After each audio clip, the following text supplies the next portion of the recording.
Canal Català Vallès Oriental i la patronal vallesana de la petita i mitjana empresa, PIMEC, s'han aliat per donar altaveu a les necessitats de les pimes vallesanes. Amb la col·laboració ara engegada, tindran més facilitats per aparèixer a l'única televisió comarcal que cobreix informativament els 43 municipis del Vallès Oriental. El president de la patronal de la petita i mitjana empresa, PIMEC, al Vallès Oriental, Vicenç Paitubí, i el director i administrador de Canal Català Vallès Oriental, Francesc Bartomeus, han signat aquest dimecres el conveni de col·laboració entre les dues entitats. Amb aquesta col·laboració, els més de 4.000 negocis adherits a la secció vallesana de PIMEC podran aparèixer amb més facilitat a l'única televisió comarcal que cobreix l'actualitat dels 43 municipis del Vallès Oriental. Segons el president comarcal de PIMEC, la col·laboració serà positiva per a les dues parts. Crec que els nostres socis ho agrairan perquè es podran donar a conèixer, perquè hi ha moltes empreses a molts pobles de la comarca que són capaços per anar a treballar a 30 o 40 quilòmetres d'allà on estan, i no els coneixen la gent. En canvi, aquí tenen un camí per donar-se a conèixer més que per cartes o per mails. En definitiva, crec que és positiu per tothom.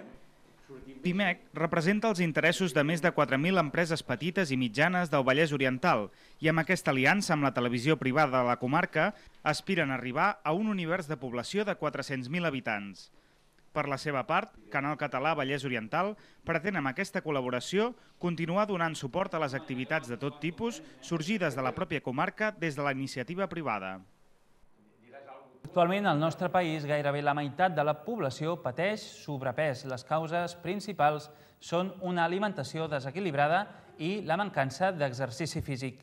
Aquest dissabte, Santa Maria de Palautordera ha acollit el curs Cuida't menjant sa, un taller de promoció dels hàbits saludables a l'alimentació. Et preocupa el teu físic i la teva salut? Doncs oblida les dietes miracle i comença per equilibrar l'alimentació. Segons dades de la Generalitat, el 40% de la població adulta catalana pateix sobrepès i cada vegada hi ha més nens amb obesitat. El Tenis Club Font Marina de Santa Maria de Palautordera en són conscients i per això organitzen tallers i conferències. Aquest dissabte s'ha impartit el curs Cuida't menjant sa. És un curs de com menjar saludable, llavors el que fem és primerament explicar una mica quines són les tendències actualment de la nutrició, una mica veure quins problemes hi ha actualment dins el camp de l'alimentació, parlarem de l'obesitat, parlarem també de l'obesitat infantil, parlarem de quins riscos alimentaris ens trobem i llavors donarem unes pautes de com corregir aquests possibles riscos mitjançant la preparació d'uns menús que siguin saludables, veure com es combinen els diferents tipus d'aliments i fer que tot això sigui equilibrat i que sigui variat. La convocatòria ha apropat un gran número de persones interessades en canviar els seus hàbits alimentaris cap a una dieta més sana i equilibrada. Vinc aquí per aprendre perquè faig bastantes animalades i, clar, sí que procuro menjar bé, però, clar, quan hi ha moltes xocolates i coses d'aquelles que, a part de la verdura i la fruita i la carn a la planxa i el peix a la planxa, doncs penso que hi ha altres coses que potser són més nutrients i no ens n'adonem. D'aquella manera. Més bé que malament, però que puc pico coses que no em tocarien. I el colesterol ja puja.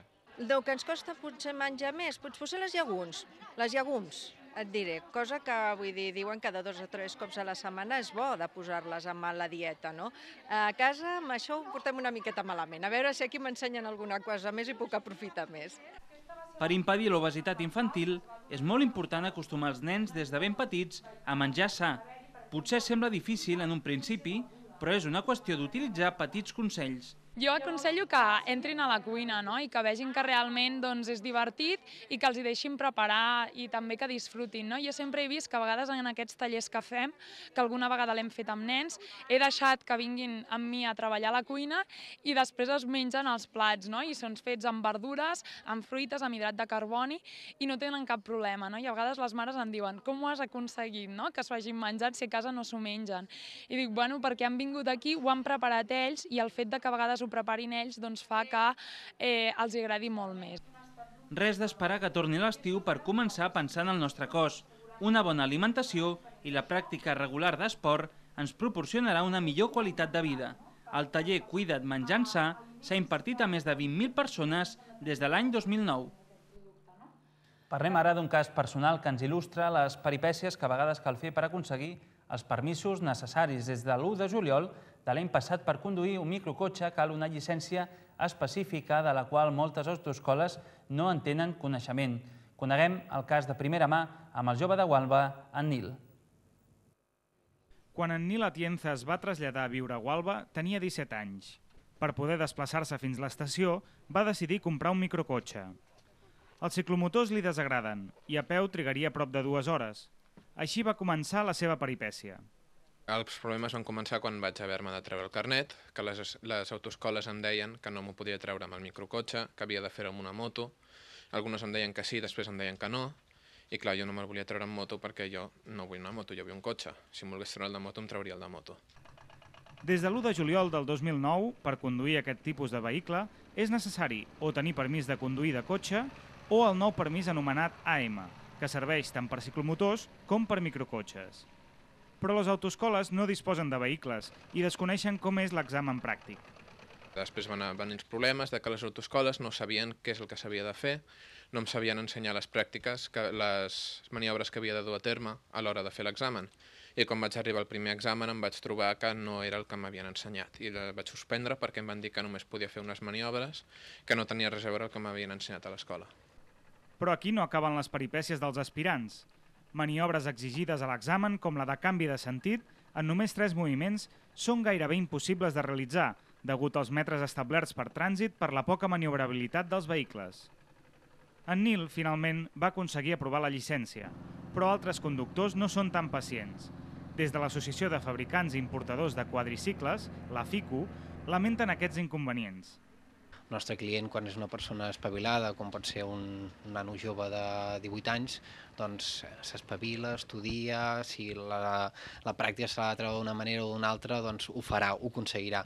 Però en canvi, quan ja trobem el major nicho del mercat nostre, que és la gent gran, un 80% del nostre target és gent de més o menys 60-70 anys. En aquest moment, ja quan s'aproxima a una autoescola i li diuen no, és que per treure's el carnet ho ha de fer amb un ciclomotor. Llavors nosaltres estem perdent un mercat molt important. Usuaris i fabricants demanen una aposta al dia de les autoescoles i una adequació de l'examen a les condicions reals dels vehicles.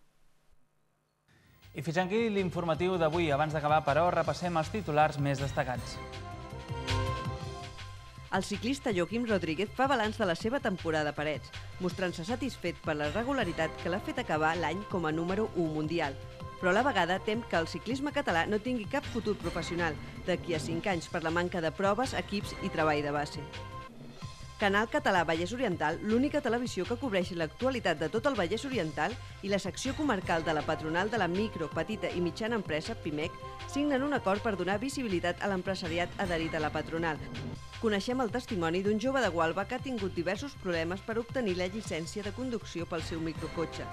L'associació del sector lamenta que les autoescoles no s'han adaptat a la nova llicència. Nosaltres ho deixem aquí, tornem, com sempre, dilluns a partir de 8:45 amb més notícies vallesanes. Els deixem en Domènec Cribillers i la previsió meteorològica pels propers dies. Bon cap de setmana, que vagi bé, fins dilluns.